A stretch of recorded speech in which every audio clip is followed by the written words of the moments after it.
Creating a PDF document from scratch seems like a simple task until you're actually faced with it.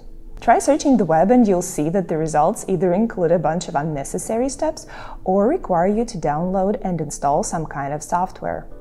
It gets even tougher if you work from your phone or if your device's storage is full.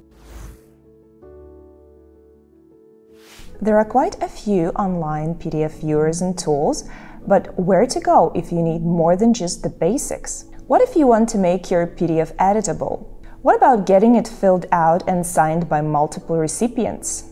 And what if you need a professional-looking template for a specific kind of document like resume, invoice, and medical report? With PDF Filler, you can have all these things in one place. No download or installation needed. This is how it works.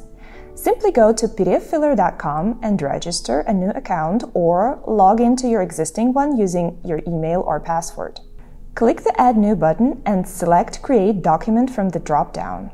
That's it. Specify whether you'd like to create a blank PDF or use one of the provided templates and proceed to your document. Use PDF Filler to modify your document's content, type or erase text, highlight important information and black out sensitive data, add sticky notes, images, and so on.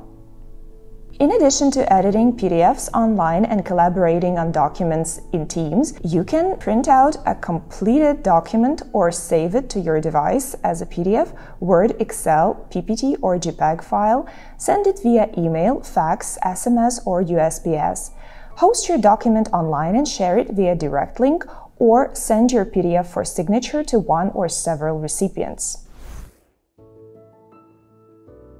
All new PDF Filler users are provided with a 30-day free trial during which they can try its key features free of charge and cancel anytime with no obligations. That's all for today.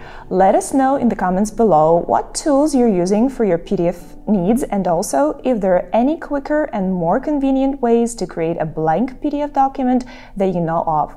Don't forget to hit the subscribe button if you like what you see. Thanks for watching and see you in the next video.